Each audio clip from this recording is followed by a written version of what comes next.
Hey guys, welcome back to the channel. If you're new here, my name is Helen and I am dragging you guys along on my journey with a cash and zero based budget so that once I am debt free, I can stay that way.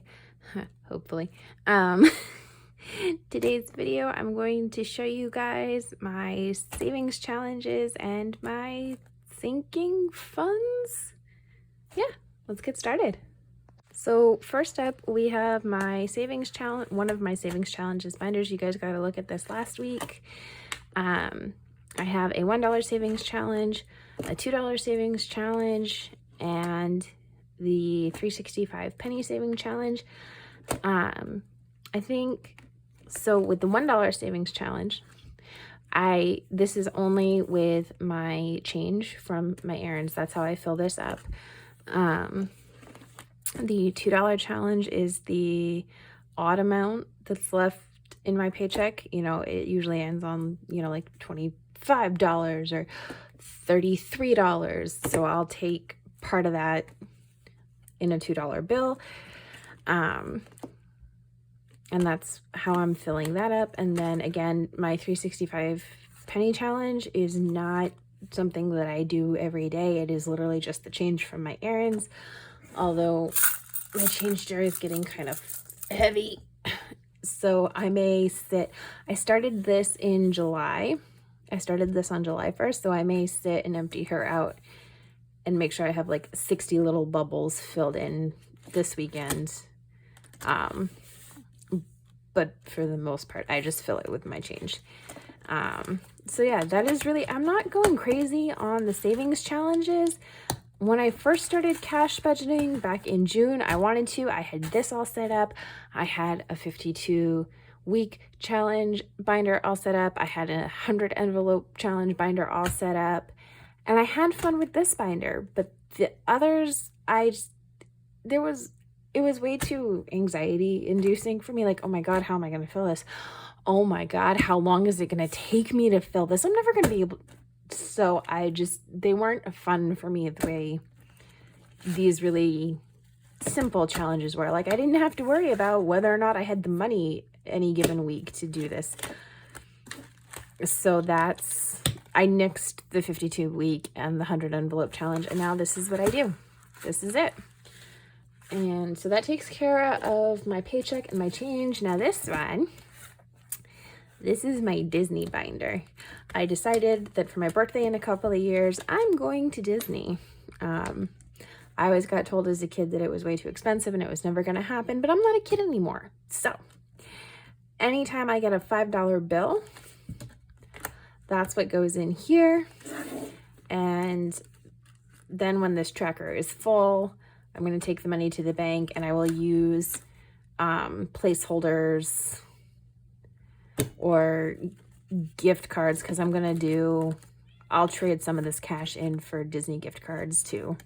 But it will get divided between, trip prep, travel costs.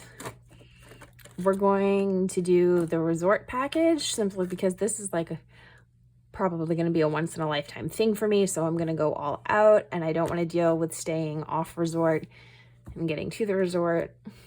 It'll just be my husband and I, so I'm going to spend the extra and we'll stay on site.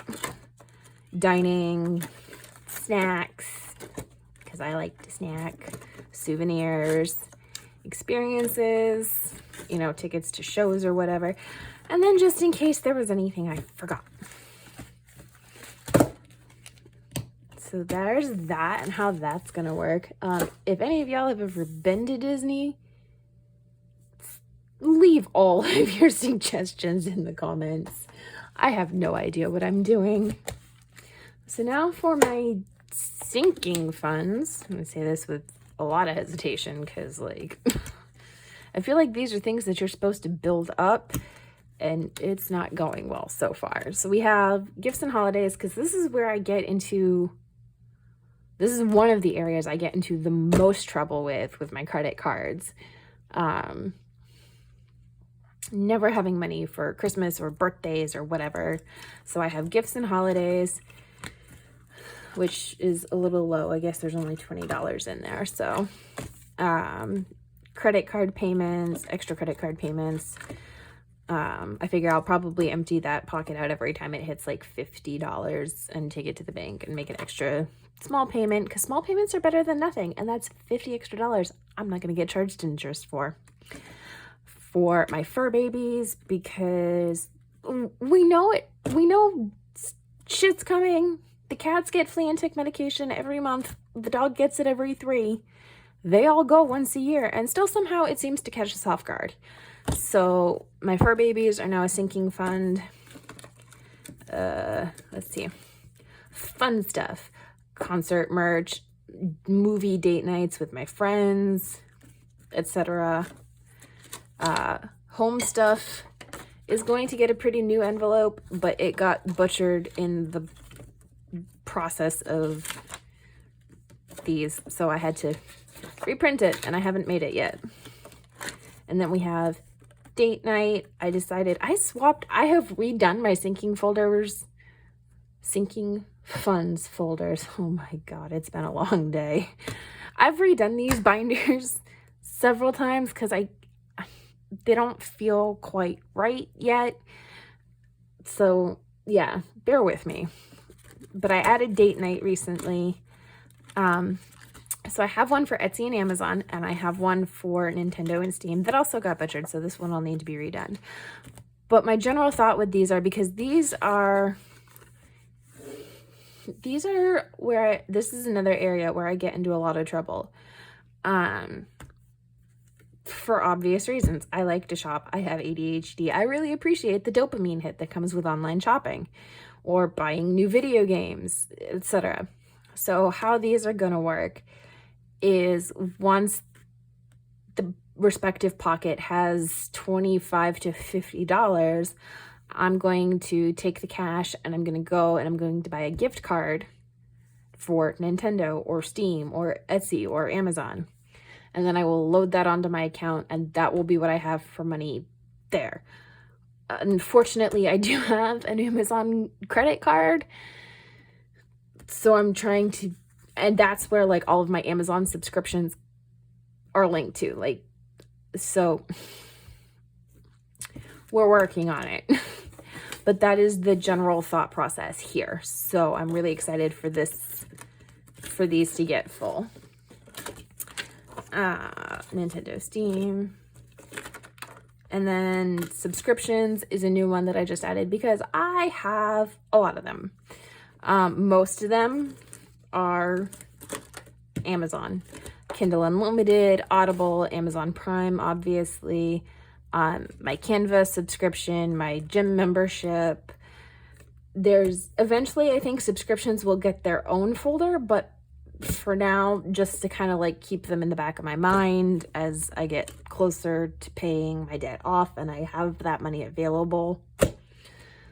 So that's that. And these are my extra folders. So when I ordered the envelopes for my wallet, I knew I wasn't going to need all of them.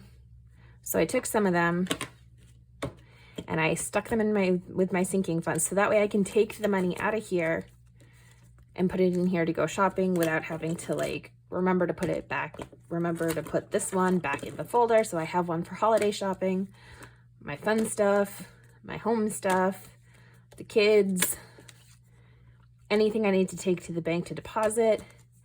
And then anytime I do any sort of cash stuffing on here, I will put the money into this instead of the bank envelope, just for privacy reasons. So, and because these were the two odd ones out, like they match. Wow, that was loud. They totally match with the color scheme, but these were the only two dark ones. I was like, what the hell am I going to do with those?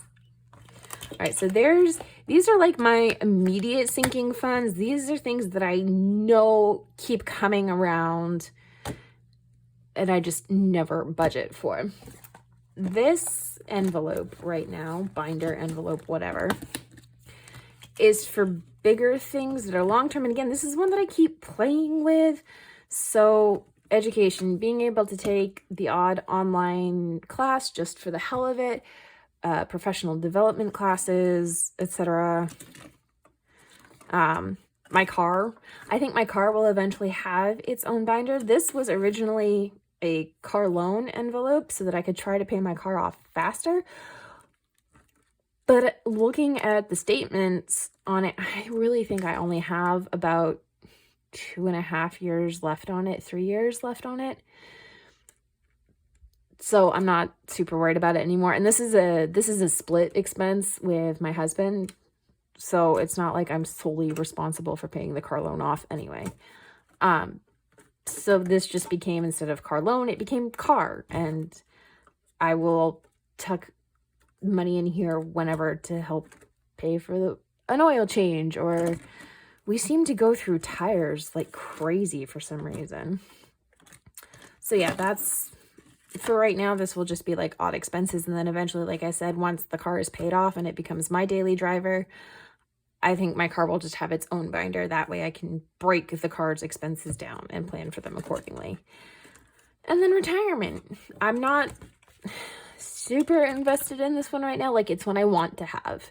The ultimate dream goal is to be able to go back to being a feral housewife once my debt is paid off. It's something that my husband and I have we've talked about. We're kind of noodling it around. We're both just so much happier when I'm at home. It's easier to balance things. I get to go to the gym when I'm at home. It's very hard to fit it in with my work schedule. So it's one of those things, like, once my debt is paid off, we will reevaluate. But if that happens and I get to go back to being a stay-at-home wife, I had 3 months of freedom. I had that tiny taste of freedom when my husband and I first moved in together while I was looking for a new job, and it was awesome. And then, of course, we had COVID, and then I was out of work for a month this year on medical leave.